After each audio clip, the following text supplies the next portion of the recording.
There has been a lot of excitement over the last couple of days in Burma, also known as Myanmar, about the possible deposing of the army chief, who is notionally the acting president at the moment, Min Aung Hlaing. Several sources with links in the country stated that Min had been detained by some of his subordinate military officers, followed by stories that other important generals and their families were fleeing the country. As it was, it all seems to have been a flash in the pan, and on Wednesday, the 14th of August, Min met with the Chinese Special Envoy for Asian Affairs at a previously scheduled meeting. So it was all just speculation, and nothing happened. Indeed, the military authorities have issued statements saying that nothing happened and that the stories were spread by, quote, traitors as propaganda to cause disruption. And that's that.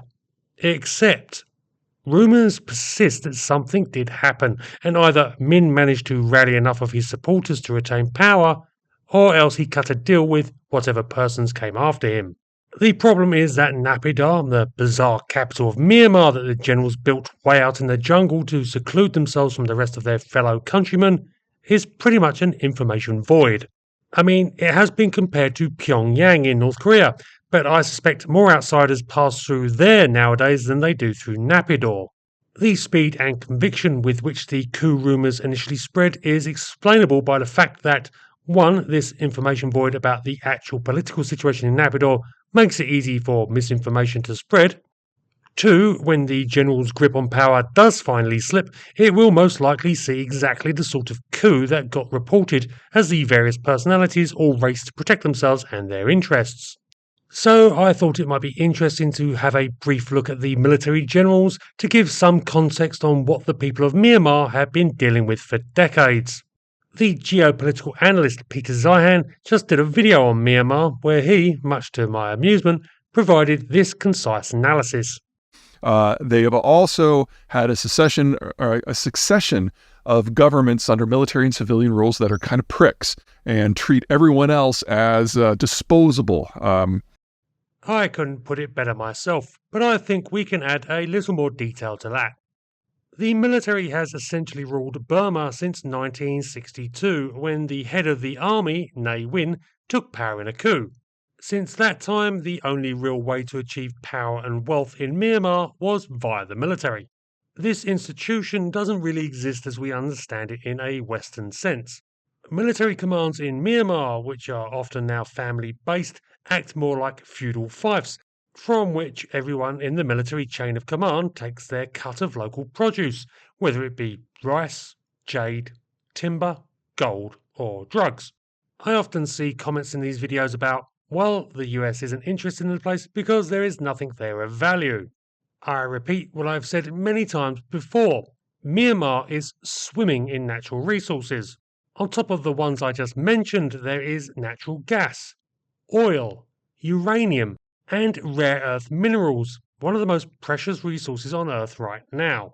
Plus, there are, for the Chinese, huge river systems that they are damming as fast as they can to provide power to the People's Republic, and a deep water port at Sittwe on the Bay of Bengal that China is spending huge sums on.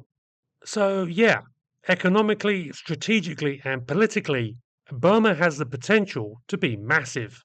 And though the economy is a fraction of what it should be because of generations of civil strife, Myanmar still generates vast amounts of capital which flows, like a mafioso system on a national scale, up the chain of command. And Min Aung Hlaing sits at the peak of the pyramid, both godfather and commander-in-chief. Min is leader of the State Administration Council, the military junta that took power in a coup in 2021. But he has effectively been the de facto power in Myanmar since 2011, when he became commander-in-chief of the Myanmar military. As a result, he is directly accused of being ultimately responsible for the Rohingya genocide in 2016 that made international news at the time, and with ordering the coup against the democratically elected government of Aung San Suu Kyi in 2021.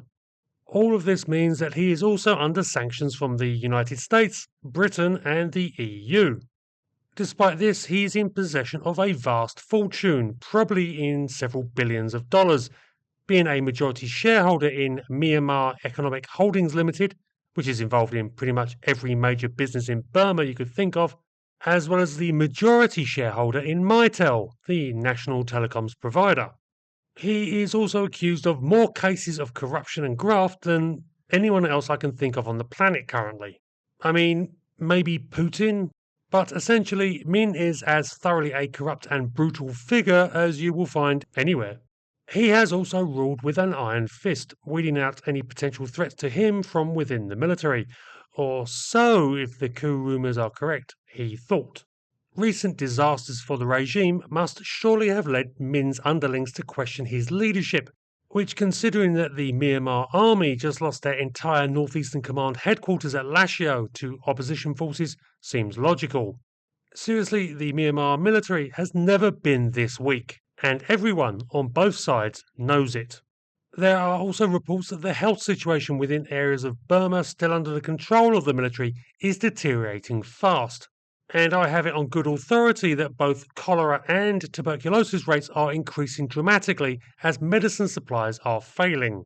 In fact, Min's reign has been an unmitigated disaster for both his opponents and his supporters. So, though the details on this supposed coup are still murky and Min does appear to have survived it, if admittedly it occurred at all, the fact is that when his time does come, it will come in this fashion. Be in no doubt, the general's days are numbered. They have lost too much of the country to survive in the long run. And these coup rumours have caused many to wonder just what sort of power plays and dynamics will come into place. So, for what it's worth, here's what I think may occur in the long run. Just my opinion, so don't take it as gospel.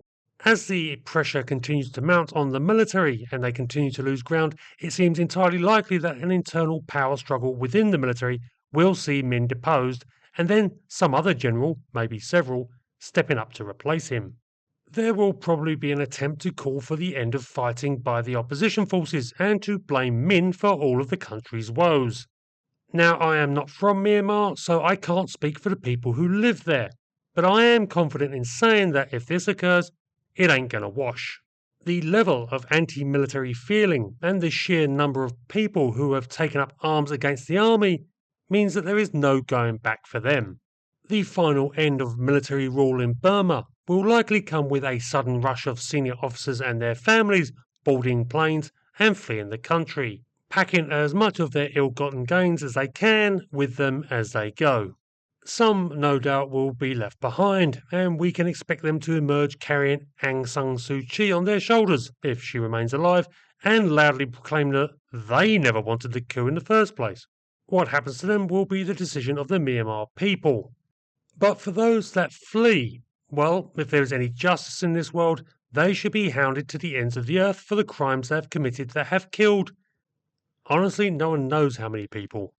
The international community might be well served to start considering what they are going to do about this, because while I suspect most of these high-end refugees will make their initial departures to friendly Russia and China, I doubt that they will stay there. They are far too keen on their European and American holidays for that. And while the world pays comparatively little attention to Myanmar and its sufferings, I hope that when it comes to the people responsible for so much death and misery, well, maybe there will be some who can and do take action to make sure justice is served. Pricks.